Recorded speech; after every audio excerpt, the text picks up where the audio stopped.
에너지 준위가 정의되면 거기에 셀렉션 룰을 적용을 해서 우리는 픽 포지션을 구할 수 있습니다. 픽 포지션 뿐만이 아니라 이제 픽의 인텐서티도 구할 수가 있습니다. 픽의 인텐서티는 디제너러시 팩터의 볼츠만 팩터에 의해서 이제 결정이 됩니다. 또 하나 알 수 있는 것은 뿐만 아니라 픽을 자세히 관찰해 보면 픽이 날카로운 선 모양이 아니고 일정한 폭을 갖고 있는 모양을 갖고 있습니다. 오늘은 이 픽의 쉐입에 관한 이야기를 해보도록 하겠습니다. 아무것도 없는 빈 공간에 그라운드 스테이트와 익사이티드 스테이트를 갖는 투 레벨 어텀이 있다고 가정을 해보겠습니다. 익사이티드 스테이트에서 그라운드 스테이트로 떨어지면서 이제 빛을 방출하게 될 텐데, 이때 샤프한 픽이 나올 것으로 기대할 수 있겠지만 실제로는 그렇지 않습니다. 스펙트럼을 찍어보면은 파이나이트한 미스를 갖고 있는 스펙트럼이 나타납니다. 이 말은 excited state가 왼쪽에 보이는 것처럼 샤프하게 디파인 되는 것이 아니고 퍼져 있는 모양을 하고 있다는 뜻입니다. 이것을 설명하는 방법은 불확정성 원리인데요. 우리가 흔히 보아왔던 포지션과 모멘텀 사이의 불확정성 원리뿐만이 아니라 에너지와 시간에 대한 불확정성 원리도 있습니다. 여기서 델타 E라고 하는 것은 이 excited state의 라이프 타임을 의미합니다. 무슨 얘기냐면 excited state에서 ground state로 떨어지면서 빛을 방출하는데 무한히 계속 빛을 방출할 수는 없고 일정한 시간 동안만 빛을 방출할 수 있습니다. 그 excited state가 살아남을 수 있는 시간은 우리가 이제 라이프 타임이라고 부르고, 이 라이프 타임이 커지면 커질수록 델타 E는 이제 작아지고, 반대로 라이프 타임이 작아지게 되면은 델타 E는 이제 커지게 됩니다. 그래서 요 에너지 스프레드는 바로 불확정성 원리의 라이프 타임에 의존하게 됩니다. 이 그림은 excited state에서 ground state로 떨어지면서 빛을 방출하는데 무한히 계속 빛을 방출한다는 것을 나타내는 그림이고, 오른쪽은 그것이 이제 decay 한다는 의미가 됩니다. 실제 우리가 측정하는 현상은 이제 오른쪽이라는 거죠. 그러니까 finite한 라이프 타임 동안만 이제 빛을 방출한다는 것입니다. 이거는 이제 고전역학적으로도 설명해 줄 수가 있는데요. 진공 속에 어떤 심상수 K를 갖고 있는 스프링에 매달려 있는 질량이 있습니다. 그럼 얘가 이제 진동 운동을 할 텐데, 만약에 진공에서 아무런 마찰력이 없이 얘가 진동 운동을 한다고 하면은, 만약에 포지션을 표현하게 되면 이제 계속 무한히 이제 진동을 하게 될 것입니다. 그리고 이 하모닉 오실레이터의 미분 방정식은 이제 다음과 같은 형태를 띠게 될 것입니다. 그리고 얘를 푸리어 트랜스폼 하게 되면은 이 파형이 무한히 반복된다라고 하게 되면 우리는 샤프한 픽을 하나 얻을 수가 있습니다. 그러면 똑같은 상황인데 여기에 뭐 전자처럼 예를 들어서 전하를 띤 입자가 진동 운동을 한다라고 했을 때는 왼쪽처럼 커브가 나오는 것이 아니고 오른쪽처럼 나옵니다. 다시 말하면 디케이 하는 현상이 나타납니다. 왜 그러냐면은 중성 입자와는 다르게 전하를 띤 입자는 전자기하에 의하면 전하를 띤 입자가 가속 운동을 하게 되면은 전자기파를 방출시키는 것으로 알려져 있습니다. 얘가 만약에 전하를 띤 입자라고 하게 되면은 진동 운동을 했을 때 그것이 가속 운동이기 때문에 빛 에너지를 방출하게 됩니다. 따라서 얘는 점차적으로 에너지를 잃게 되기 때문에 이렇게 이제 디케이하는 커브를 보여주게 됩니다. 그래서 이런 현상을 어떻게 설명해 줄 수가 있냐면은 이렇게 시간에 따라서 앰플리튜드가 줄어든다는 얘기는 이 전하를 띤 입자가 일종의 이제 마찰력을 느끼고 있다라고 생각해 줄 수가 있습니다. 그래서 우리가 중성 입자인 경우에는 왼편에 보이는 식처럼 운동 방정식을 쓸 수 있지만, 전하를 띤 입자인 경우에는 마찰력에 의한 항이 하나가 이제 더 들어가야 합니다. 이 마찰력에 의해서 에너지가 방출되는데 그 에너지는 이제 빛 에너지로 이제 방출되는 것을 의미하는 거겠죠. 그래서 전하를 띤 입자가 진공에 놓여 있다라고 하더라도 그 전하를 띤 입자는 이제 마찰력을 느껴서 에너지를 방출하는데 그것이 빛의 형태로 에너지를 방출한다는 의미가 됩니다. 그래서 우리가 이 미분 방정식을 풀게 되면은 아까와 같은 이제 식을 그려줄 수가 있습니다. 그리고 얘를 풀게 되면은 다음과 같은 식이 위의 미분 방정식의 해임을 알 수가 있습니다. 여기서 이 파란색 부분이 바로 디케이 하는 모양을 나타내 주게 됩니다. 그래서 이렇게 곡선이 얻어지게 되면 마찬가지로 얘도 이제 푸리어 트랜스폼을 하게 되면은 주파수 성분을 분석해낼 수가 있습니다. 이것을 주파수 성분별로 분석을 해주게 되면은 이제 파이나이트한 위스를 갖는 쉐입을 보여주게 됩니다. 왼쪽에 있는 것과는 다르죠. 왼쪽 같은 경우에는 이 주기가 무한히 반복되기 때문에 푸리어 트랜스폼을 하게 되면은 델타 펑션 같은 샤프한 픽이 하나 나오는 반면에 오른쪽에 있는 그림은 주파수는 같지만 앰플리튜드가 지속적으로 감소하기 때문에 푸리어 트랜스폼을 하게 되면은 파이나이트한 위스를 갖는 픽 쉐입이 보이게 됩니다. 그래서 실제로 이제 푸리어 트랜스폼을 하게 되면은 이제 요 함수를 푸리어 트랜스폼 하게 되면 우리가 이제 다음과 같은 주파수 성분에 대해서 파이나이트한 위스를 갖는 이제 곡선을 얻게 됩니다. 요 곡선식이 바로 요게 됩니다. 여기서 이제 우리가 폭이 있는데 이 폭은 뭐랑 상관이 있냐면은 이 감마랑 상관이 있습니다. 이 감마가 커지면 커질수록 이 폭이 이제 점점 넓어지는 게 되겠죠. 그리고 이런 형태의 함수를 우리가 뭐라고 부르냐면 로렌치안 함수라고 부릅니다. 이런 쉐입을 로렌치안 쉐입을 갖고 있는 라인 쉐입이라고 부릅니다.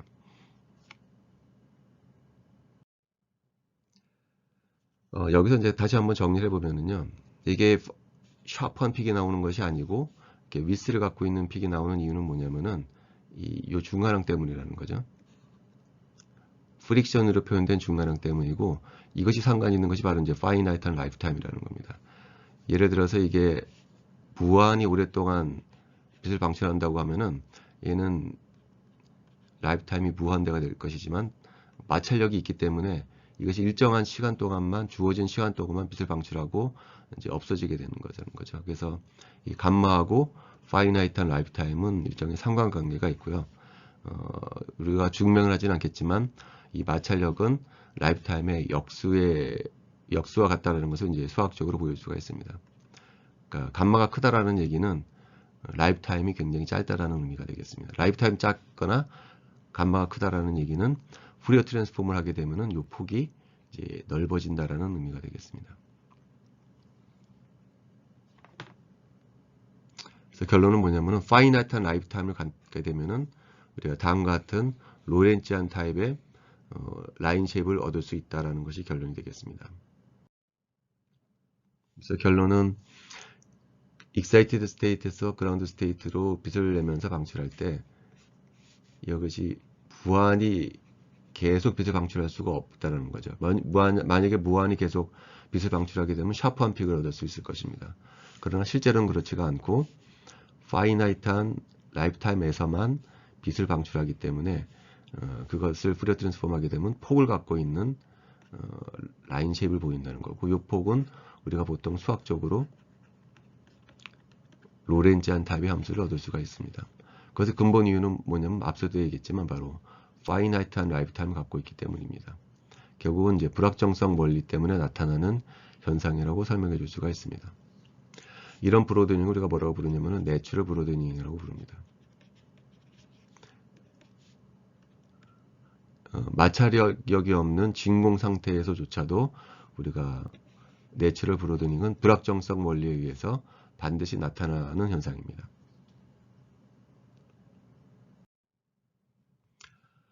그 다음에 컬리저널 브로드닝이라는 것이 있는데요.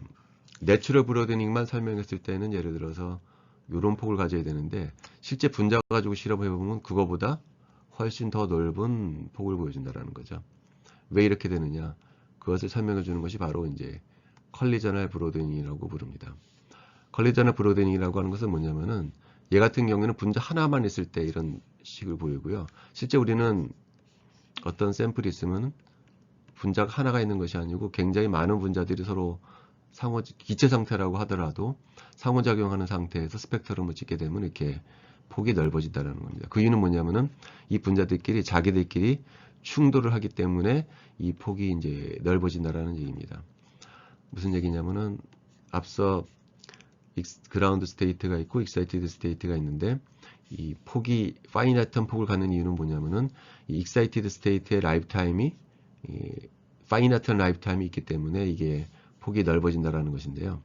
여기에 주위의 분자가 이제 때려주게 되면은 그 라이프 타임이 더 짧아진다라는 거죠. 예를 들어서 여기 있던 놈이 여기로 내려가는데 예를 들어서 한 1분 정도 걸린다고 하면은 주위에 어떤 분자가 얘를 더 떨어뜨리게 되면은 1분이 아니고 뭐 30초 만에 떨어진다는 거죠. 라이프 타임이 줄어들기 때문에 폭이 더 이제 넓어진다는 얘기입니다. 그것이 충돌에 의한 첫 번째 효과고요. 첫 번째 효과는 디케이 타임을 그러니까 라이프 타임을 줄여주는 역할을 하기 때문에 폭이 넓어진다는 거고요. 이제 두 번째가 사실 중요한데요.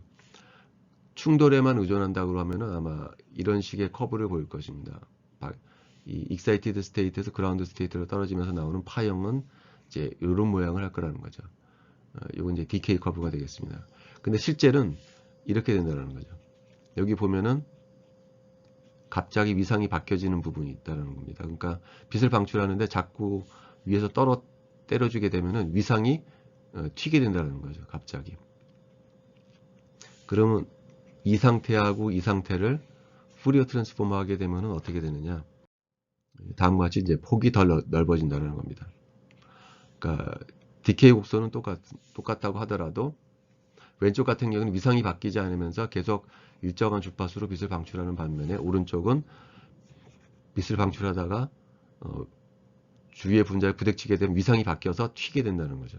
그래서 또 부딪히게 되면 위상이 또 튀게 되고 또 튀게 되고 그래서 부딪힐 때마다 위상이 바뀌게 되는데 그럼 파형이 달라집니다. 그래서 그 똑같은 디케이 커브를 갖는다고 하더라도 컬리전에 의한 페이즈가 바뀌게 되면은 푸리어 트랜스폼을 하게 되면은 우리가 이제 더 넓은 이제 선폭을 얻게 된다라고 하는 거죠. 그래서 컬리전에 의한 효과는 두 가지가 있습니다. 첫 번째는 라이프 타임을 더 줄여준다라는 것이 있고요. 두 번째는 라이프 타임을 줄여주는 효과 이외에도 이렇게 컬리전에 의해서 위상이 바뀌어주게 되는 역할을 해주게 됩니다. 그러면 이제 더 넓어진다는 거죠. 우리가 이제 두 가지 효과를 얘기했는데요.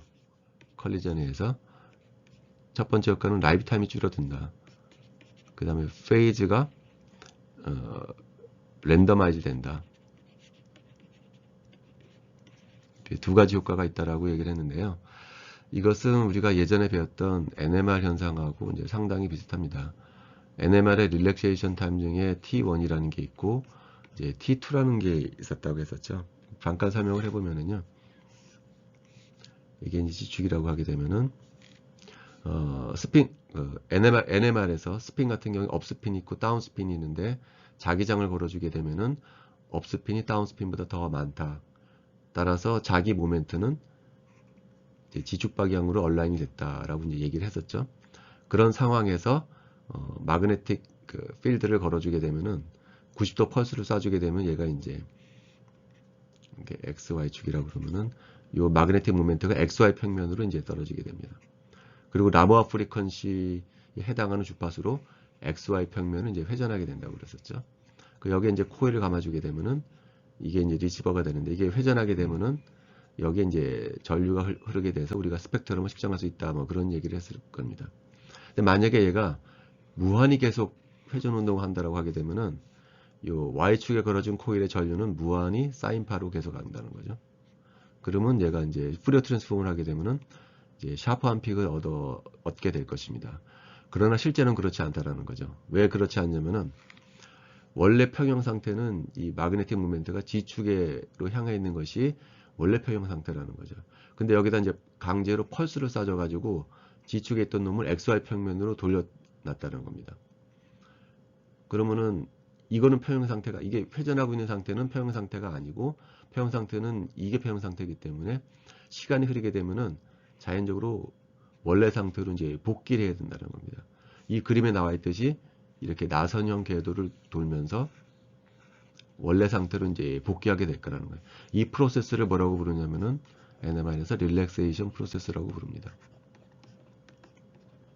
원래 평형 상태로 돌아가는 프로세스를 이제 릴렉세이션 프로세스라고 부르는데 거기에 이제 두 가지 릴렉세이션 타임을 이제 정의하게 됩니다.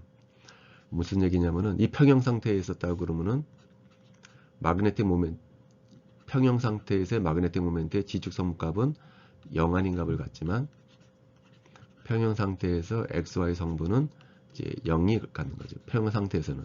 근데 우리가 90도 펄스를 쏴줘서 마그네틱 모멘트를 이쪽으로 돌려주게 되면은 얘는 지축 성분값은 0이 됩니다. 반면에 XY 성분은 0 아닌 값을 갖게 된다는 거죠. 이게 현재 상태고요.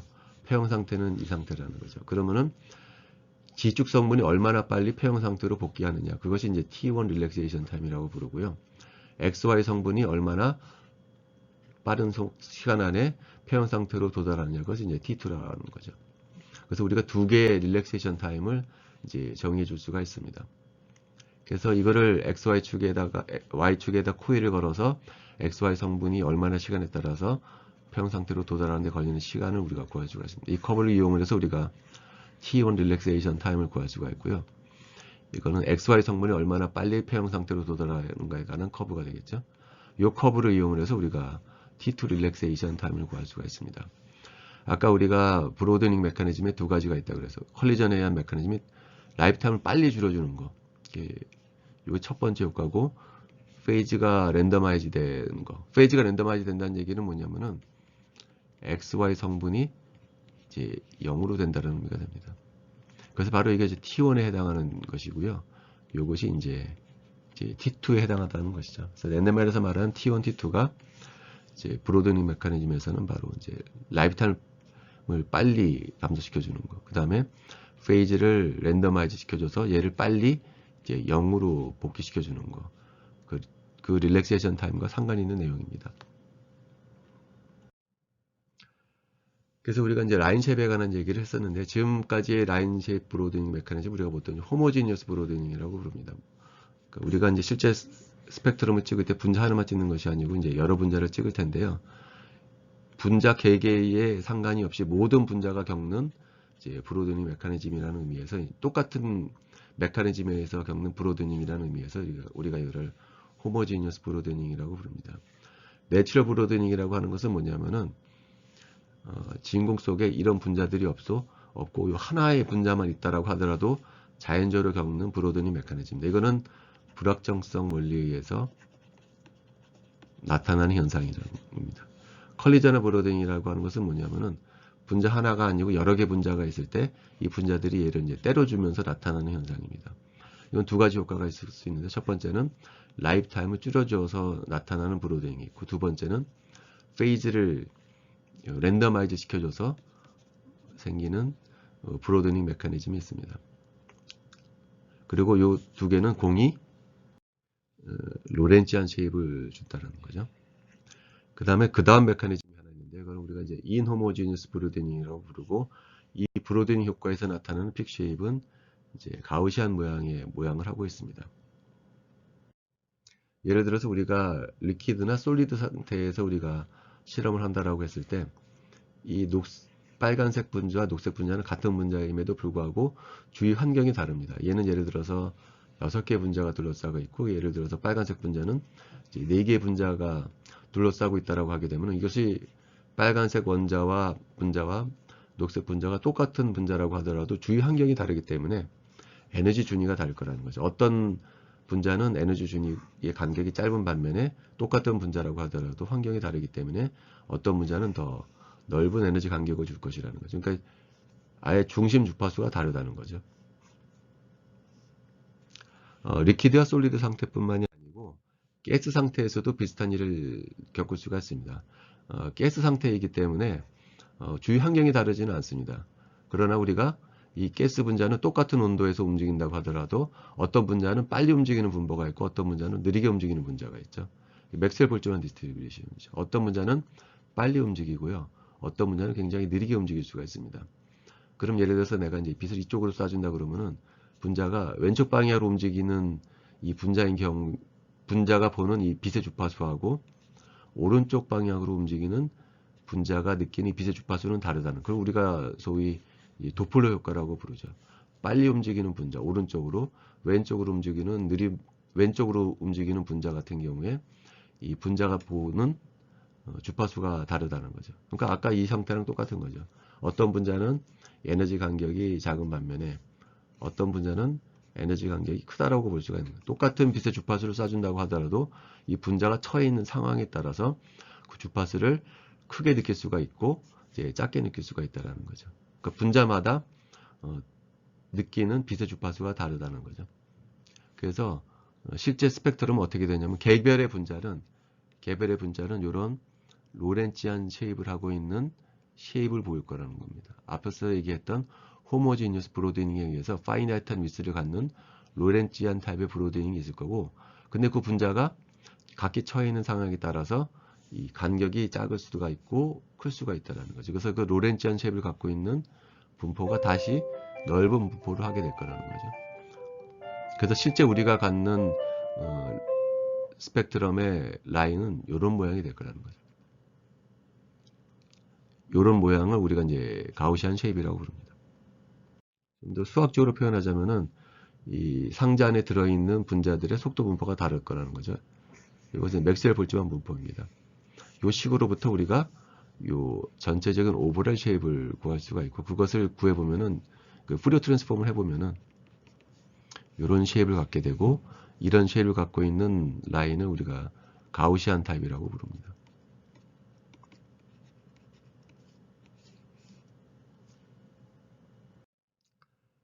그래서 이제 결과적으로 우리가 픽이 샤프한 픽이 아니고 브로드한 픽을 얻게 되는데, 브로드한 픽을 얻게 되는 메커니즘은 크게 이제 두 가지가 있습니다. 호모지니어스 브로드닝, 앞서 얘기했던 인호모지니어스 브로드닝.